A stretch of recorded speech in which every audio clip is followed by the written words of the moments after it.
Bom dia, meus irmãos.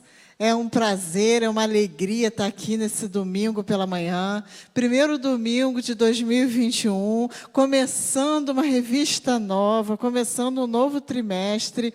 E é uma alegria para a gente poder estar aqui, né, compartilhando a palavra do Senhor com os irmãos, né? O tema desse trimestre é recomeçar. Um grande desafio. E a gente vai ter como base os livros de Esdras e o livro de Neemias. Queridos, eu vou começar contando para vocês uma experiência, algumas experiências vividas, né, pela minha família. A primeira delas foi uma experiência vivida por mim. Em março de 2018, eu passava por um período de muitas dificuldades na minha família, com relação a enfermidades na minha família, de pessoas queridas. E era um momento assim difícil que eu estava vivendo. Então, eu tinha que lecionar a classe. E a lição era um cântico novo. A lição falava do Salmo 96, Salmo 98 e Salmo 103. Ele falava da alegria de servir ao Senhor, porque Ele tem feito maravilhas. Falava da sua justiça, da sua misericórdia, da sua bondade, dos seus grandes feitos. E naquele momento eu passava por uma situação bem complicada, bem triste.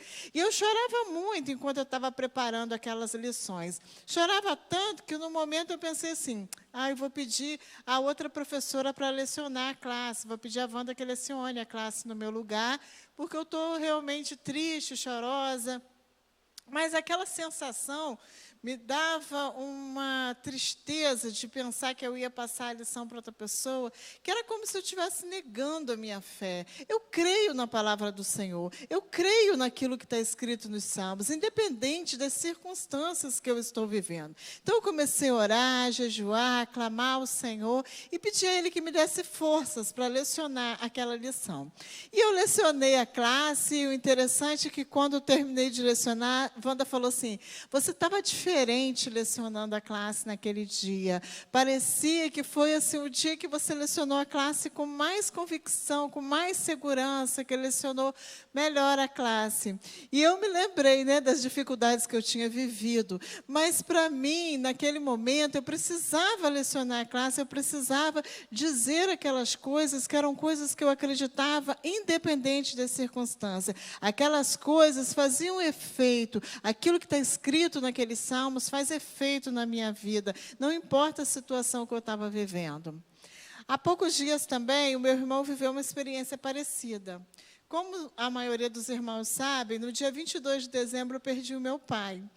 E meu irmão é o pastor da igreja do meu pai. E ele queria fazer o culto de gratidão a Deus pela vida dele. Mas, como qualquer pessoa normal, né, naquele dia, ele estava muito sentido também, chorando muito. E ele pediu ao Senhor, Senhor, me dá a honra de conseguir realizar esse culto, eu não sei se eu vou conseguir, meu coração está sofrido, estou chorando. Então, ele ouviu do Senhor, o Espírito Santo ministrou no coração dele, que as palavras desse livro, as palavras que estão escritas na Bíblia, elas só fazem, né, sentido na nossa vida quando a gente retira, elas se tornam vivas, né? Quando a gente retira elas daqui e aplica na nossa vida. Quando a gente começa a viver aquilo que está escrito aqui. Então, ele foi e tomou posse, né, da paz que excede todo o entendimento, que está lá em Filipenses 4, e foi e pregou naquele dia. E pregou com muita unção. Certamente muitas pessoas olhando o meu irmão ali, diante daquela situação, né, com meu pai ali, e ele pregando, e ele agradecendo ao Senhor pela vida do meu pai. Talvez muitas pessoas não entendessem por que ele estava fazendo aquilo, como que ele estava fazendo aquilo. Mas ele entendia bem que a palavra do Senhor, ela precisa ser praticada, ela precisa ser vivida na nossa vida. A palavra do Senhor nos ensina em Tiago 1, 22, os versículos seguintes.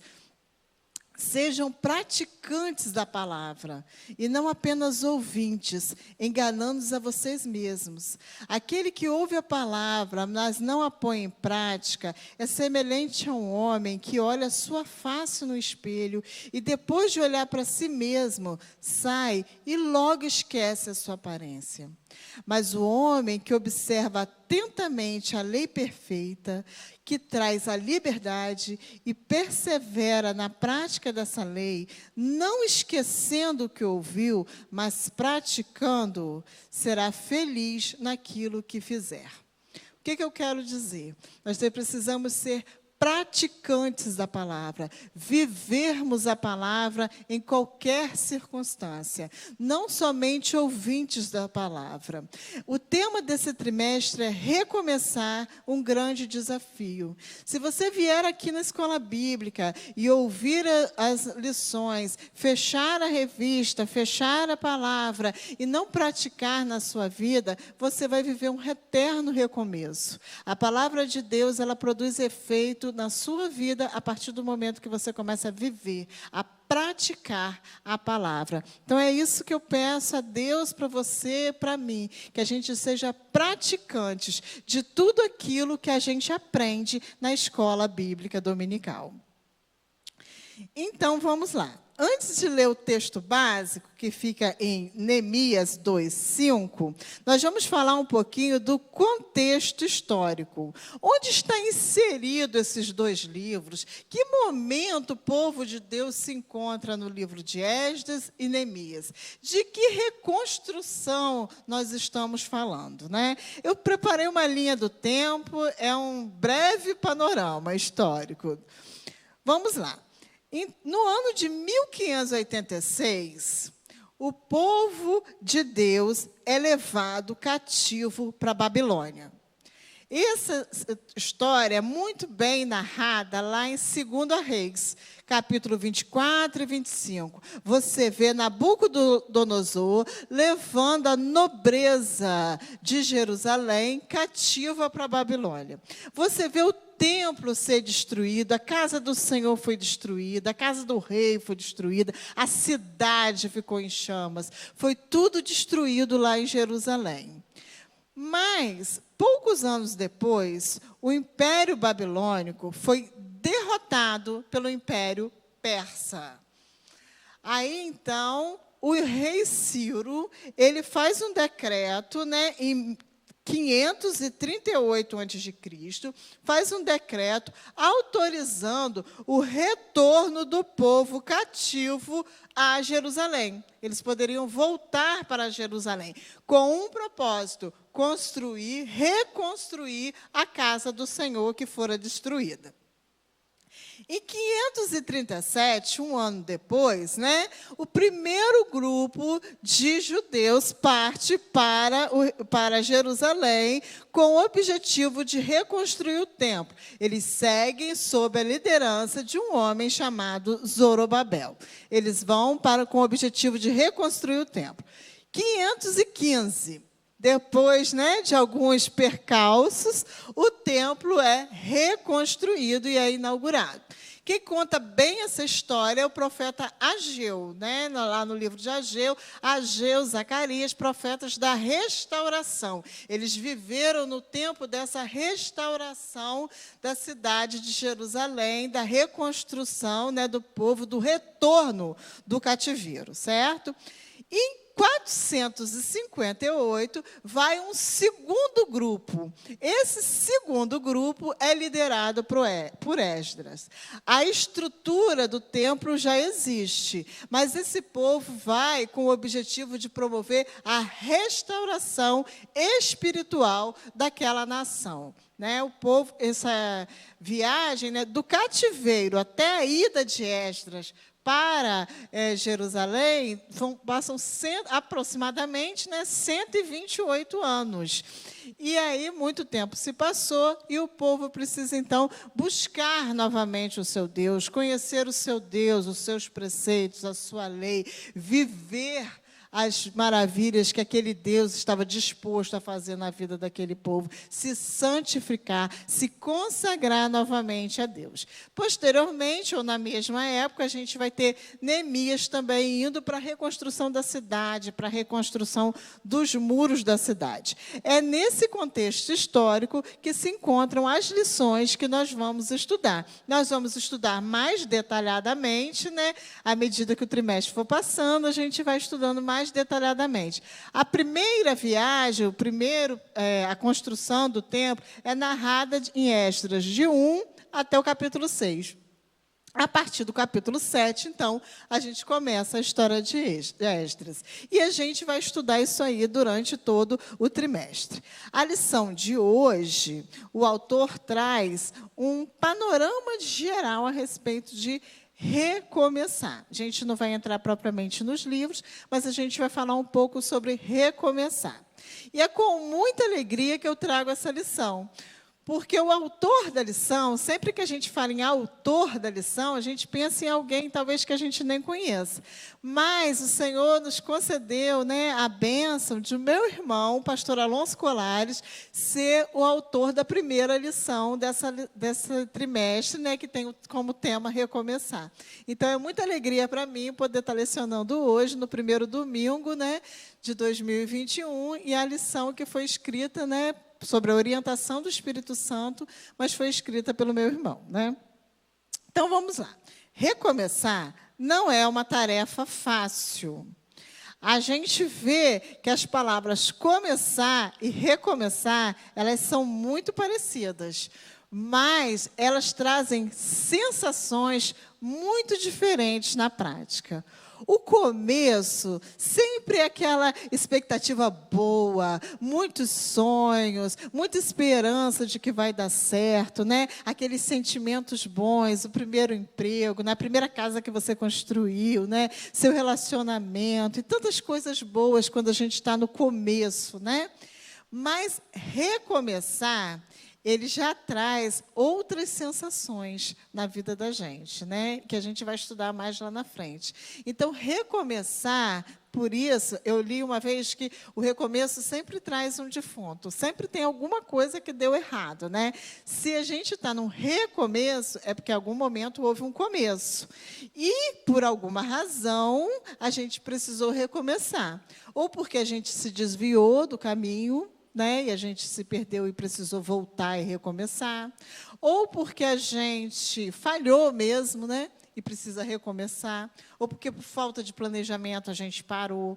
Então, alguma razão teve para que a gente recomeçasse. E essa razão, quase sempre, não foi uma coisa boa, né? E a gente precisou recomeçar. Então, por isso, o sofrimento, as sensações, né, que podem nos atrapalhar no momento do recomeço, né? Essas sensações que não são, muitas vezes, agradáveis, né? E aí a gente vai, então, hoje, estudar 3 lições importantes que aprendemos com Esdras e Neemias a respeito do recomeço. A primeira lição que nós vamos estudar é reconhecer onde foi que errou. Essa é a primeira lição. Nós vimos na palavra de Deus que o Senhor nos orienta a olhar sempre para frente, esquecendo das coisas passadas, não olhando para trás, seguindo para frente, com os olhos fixos no Senhor, né? Mas o passado, ele também tem importância na nossa vida. O passado, ele serve para a nossa reflexão e aprendizado. A gente precisa ver onde que a gente errou, para que a gente se conserte e não continue errando. Que a nossa vida não seja um eterno recomeçar, mas que a gente siga, avança, né, para as vitórias, para os planos que o Senhor tem para a vida da gente, certo? Muitas pessoas, elas têm vários relacionamentos, nenhum deles dá certo, e ela precisa parar e pensar para ver onde ela está errando, na escolha das pessoas, das companhias, do parceiro, onde que ela está errando? e para que ela possa se consertar. O temperamento dela, a falta de tolerância dela, a forma com que ela age, onde ela está errando nos relacionamentos que não têm sido frutíferos. Pessoas que profissionalmente, elas estão sempre recomeçando, elas trocam de emprego constantemente, elas estão sempre montando um negócio não dando certo. Então, essas pessoas, onde que ela está faltando? É a capacitação? Ela não tem a capacitação necessária que aquele negócio exige? O que está acontecendo? Então, as pessoas precisam avaliar, ver o que errou, para que a pessoa não venha cometer os mesmos erros, né? Na vida financeira também acontece. Tem pessoas que não saem do vermelho. Elas podem mudar de emprego, pode mudar o presidente, pode mudar a situação financeira do país, que ela persiste naquele comportamento, naquela mentalidade. Então, ela não muda, ela vai recomeçar e nunca consegue acertar. Então, a primeira coisa que a gente precisa fazer quando a gente está recomeçando é reconhecer o erro. No caso do povo de Deus, tanto Esdras quanto Neemias sabiam exatamente onde eles haviam errado. Eles reconheciam que as causas do sofrimento do povo, próximo slide, elas vinham dos atos pecaminosos. Tanto Esdras quanto Neemias tinham a certeza dos motivos de tantos infortúnios na vida do povo de Israel.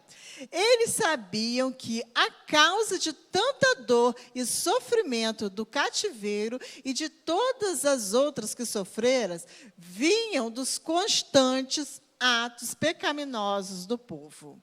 Era o pecado que fazia o povo chegar até aquela situação. Foi a idolatria, foi o afastamento da lei de Deus, anunciado pelos profetas, quanto Isaías alertou aquele povo, e que fez com que o povo se tornasse escravo. E quantas vezes a gente viu o povo de Deus derrotado por causa do pecado?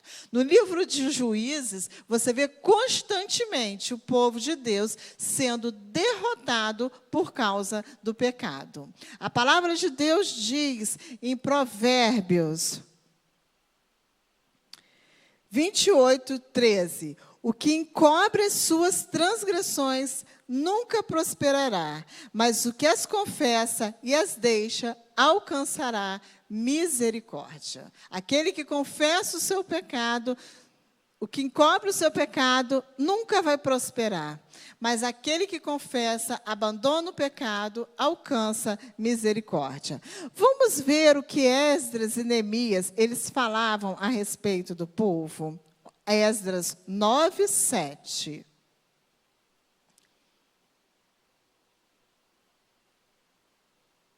Desde os dias de nossos pais até o dia de hoje, temos estado em grande culpa e por causa das nossas iniquidades fomos entregues. Nós, os nossos reis, os nossos sacerdotes, na mão dos reis das terras, à espada, ao cativeiro, ao roubo e à confusão do rosto, como se vê hoje. Então, Esdras reconhece e confessa diante do Senhor que por causa do pecado, os seus nobres, os seus reis foram entregues, os seus sacerdotes, o povo foi entregue na mão dos seus inimigos, né?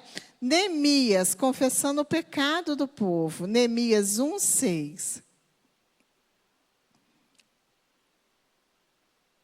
Estejam atentos os teus ouvidos e abertos os teus olhos para ouvires a oração do teu servo, que eu hoje faço perante ti, dia e noite, pelos filhos de Israel, teus servos, confessando eu o pecado dos filhos de Israel, que temos cometido contra ti. Sim, eu e a casa de meu pai pecamos. Então, Neemias confessando ao Senhor o pecado. Ele sabia que com o pecado o povo não ia avançar. Aquela grande obra, aquele grande objetivo de reconstrução daquela nação que eles tinham no coração, ele não ia avançar se eles permanecessem em pecado. Então, eles oram confessando a Deus o pecado do povo, se livrando do pecado, confessando, deixando o pecado para que eles pudessem, então, alcançar a misericórdia do Senhor, certo? Então, o primeiro passo é reconhecer aonde errou. O segundo passo, vencer as frustrações, o medo e a acomodação. Como a gente já viu, quando a gente recomeça, existem sentimentos ruins que norteiam a vida de quem deseja recomeçar. Certo? Esses são os nossos desafios internos.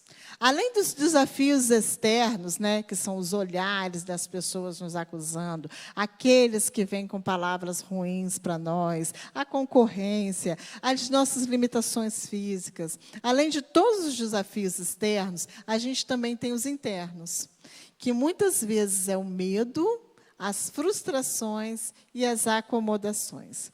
Quantas vezes a gente precisou recomeçar na vida e sentimos esses sentimentos tentarem invadir, tentarem minar, destruir, né, aquilo que a gente tem planejado, aquilo que a gente deseja recomeçar.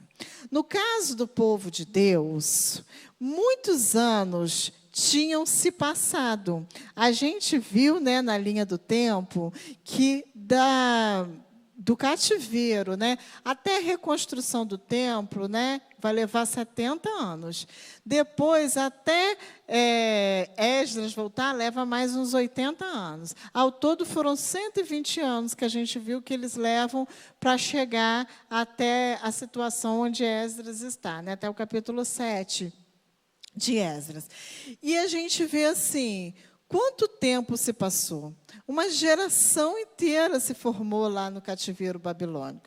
Eles lá já podiam fazer negócios com os cidadãos ali na Babilônia. Muitos já tinham se estabilizado naquele lugar. Eles estavam aculturados àquela nação. E é normal que esses sentimentos venham, né? A frustração, a derrota para os babilônicos foi algo assim vergonhoso, foi algo muito grande.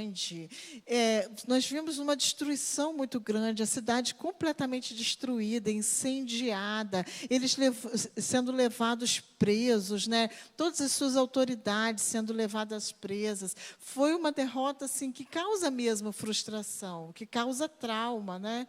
O medo de voltar, de não conseguir reconstruir aquela cidade completamente destruída, né? O medo de não se estabilizar lá, né? Já está certinho lá na Babilônia. A acomodação também. Por que voltar se já estamos bem aqui? Por que a gente deveria voltar, né? Esses sentimentos, eles certamente foram enfrentados por Esdras, por Neemias e por todos aqueles que estavam ali para a reconstrução de Jerusalém, para a reconstrução, né, da casa do Senhor, da nação, né, que o povo escolhido do Senhor, certo? Pois é. Mas o que faz, então, eles voltarem? E aí a gente vai ler um texto que está escrito em Esdras 1, no versículo 5, e a gente vai entender o que faz essas pessoas voltarem. Então se levantaram os chefes da casa paterna de Judá e de Benjamim, e os sacerdotes e os levitas, grifa na sua Bíblia, todos aqueles cujo espírito Deus despertara, para subirem a edificar a casa do Senhor que está em Jerusalém. Irmãos, quando eu leio um texto desse, o meu coração arde, porque eu me coloco exatamente exatamente onde essas pessoas estão. Eu consigo me ver como aqueles cujo Senhor despertou para edificarem a sua casa. Eu sou como esses. E eu sei que muitos irmãos aqui também são como essas pessoas. Pessoas que o Senhor despertou para trabalhar na obra do Senhor. Pessoas que, assim como Neemias, não se deixam levar por frustrações, por medo, por acomodação, porque eles estão ocupados, realizando uma grande obra. Irmãos, eu não consigo estar aqui na minha igreja local como uma espectadora. Eu quero estar aqui edificando a obra do Senhor, trabalhando, exercendo os meus dons, para que a casa do Senhor seja edificada, para que o reino do Senhor seja conhecido sobre a terra. Irmãos, eu também sei que muitos aqui vivem a mesma situação, que sentem o coração arder, que desejam trabalhar para o Senhor, que desejam edificar mesmo, estarem aqui fazendo o trabalho do Senhor, a obra do Senhor. No final do ano, no culto da virada, a pastora Jusceia citou alguns nomes aqui de irmãos que, mesmo diante de pandemia, mesmo sendo grupo de risco ou tendo grupo de risco em casa, eles estavam aqui trabalhando com todos os cuidados, com toda a precaução, mas trabalhando na obra do Senhor. A gente não conseguiu deixar a casa do Senhor, deixar a obra do Senhor. E o Senhor nos fez vitoriosos, mesmo diante de todas essas dificuldades, né? Eu tenho uma amiga que falou que nunca falou tanto de Jesus como nesse período, porque ela pôde preparar mensagens no texto de João. Ela caminhou com várias pessoas que estavam estudando o livro de João com ela por meio do WhatsApp, pessoas que a gente achava que nunca leriam a palavra em situações normais, mas o Senhor a despertou, o Espírito do Senhor despertou para fazer, e tantos outros, né? Como é maravilhoso. Agora, se por acaso você é um daqueles que se encontra acomodado, que se encontra com medo, que se encontra sem objetivos, sem sonhos, sem planos, né, para o ano de 2021 ou para os anos que virão, clame ao Senhor. O Senhor tem planos para todos nós. Peça ao Senhor que desperte o seu espírito. Diga a Ele qual é o seu lugar nessa grande obra. O que você tem que fazer. O que o Senhor planejou para você. Onde você pode ser usado. Peça ao Senhor, se coloque à disposição do Senhor, para que Ele possa usar também. Não passe pela vida como um espectador, mas trabalhe, lute, edifique, torne o reino do Senhor conhecido. Seja bênção, viva uma vida com projetos, com planos, todos de acordo com a vontade do Senhor. O autor da lição fala, slide 5. Quando estamos certos de que o projeto é de Deus, não precisamos ficar escravos dos nossos medos e frustrações, pois é impossível acomodar-se quando Deus nos desperta. É impossível você continuar acomodado se o Senhor despertar, se o Espírito do Senhor te despertar. Vamos lá, então. O terceiro ponto. Nós já vimos que o primeiro é ver aonde a gente errou, vencer o medo, a frustração e a acomodação, né? Com base no Espírito do Senhor, clamar ao Espírito do Senhor que nos desperte para vencer o medo, a frustração, a acomodação e qualquer sentimento que nos impeça de realizar a grande obra. E o terceiro, confiar em Deus e planejar as ações.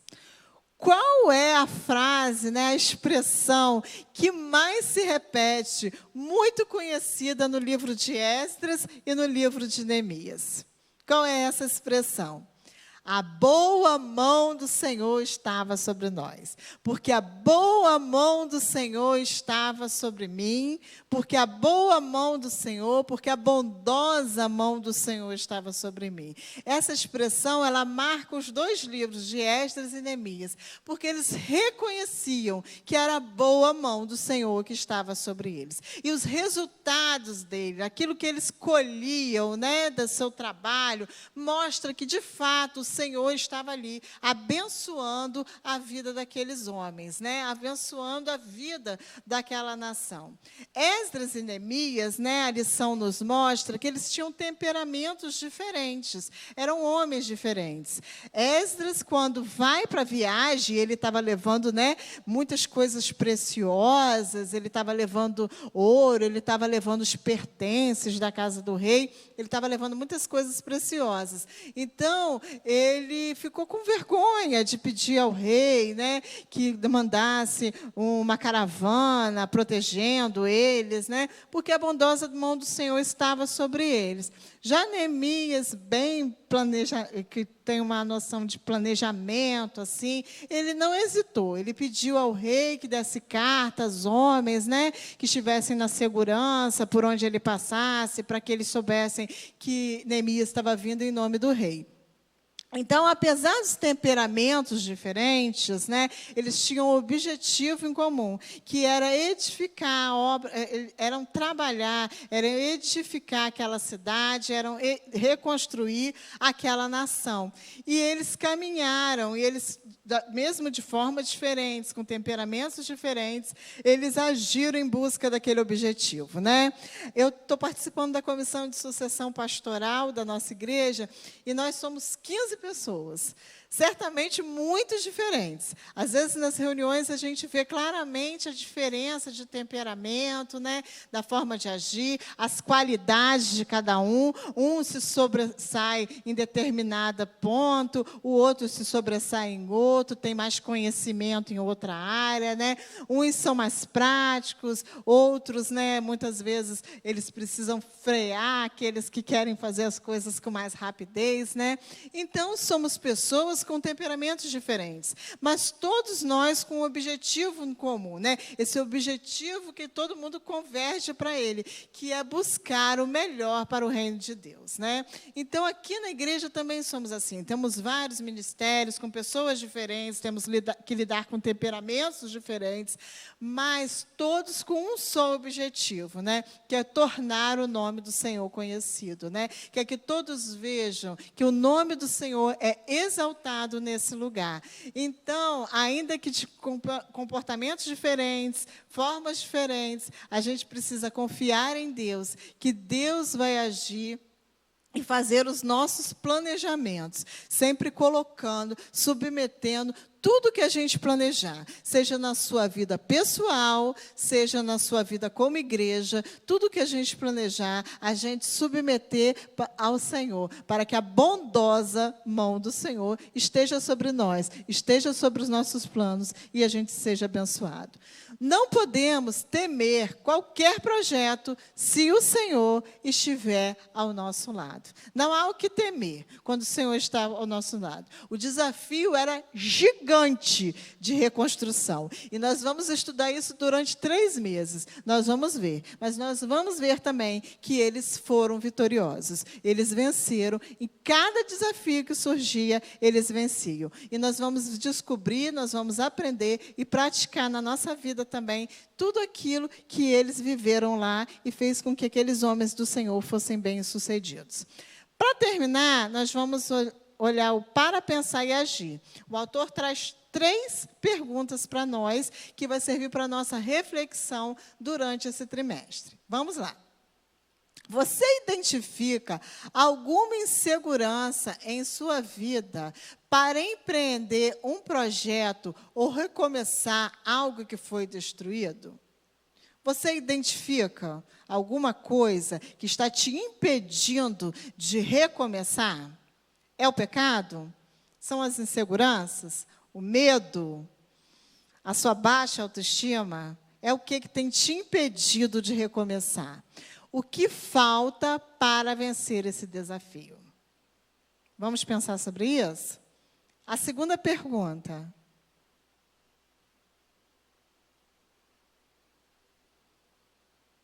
Passa o slide. Qual é a maior qualidade em Esdras e Neemias para vencer? Qual a maior qualidade que eles tinham? Você se identifica com essa qualidade em sua vida? Você também reconhece essa qualidade em você? Ela está faltando?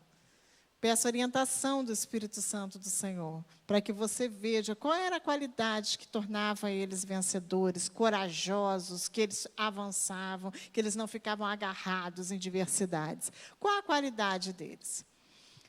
Terceira pergunta e última. Você se considera ensinável para aprender com os erros do passado? Isso é fundamental. Você precisa aprender com os erros do passado para não errar mais. E não mais cometê-los, senão o que falta para você mudar. Então, vamos refletir nessas 3 perguntas, né, que é para a gente pensar e para a gente agir também. Você reflete sobre elas e pensa, o que está faltando para você ser bem-sucedido? O que está faltando para você alcançar aquilo que o Senhor tem para você, os planos, projetos grandiosos que o Senhor tem para você como igreja e para você também na sua vida pessoal. Vamos refletir nisso. Essa é a primeira lição. Nós temos aí 3 meses estudando, né? Eu falo que Neemias é o melhor livro para empreendedor. Se você quer ser um feliz empreendedor, estude Neemias. E você vai aprender como vencer, como ser vitorioso na sua vida. Vamos orar, então? Santo Deus, Pai Todo-Poderoso, muito obrigada, Senhor, por mais uma vez estudarmos a sua palavra, Senhor. Muito obrigada, Senhor, porque a tua palavra nos ensina como vencer em qualquer circunstância. Pai, muito obrigada porque ela é consolo também, Senhor. Ó, Pai, como ela tem me consolado nesses dias tão difíceis, Pai. Pai, eu te agradeço, Senhor, pela vida da minha igreja, Senhor.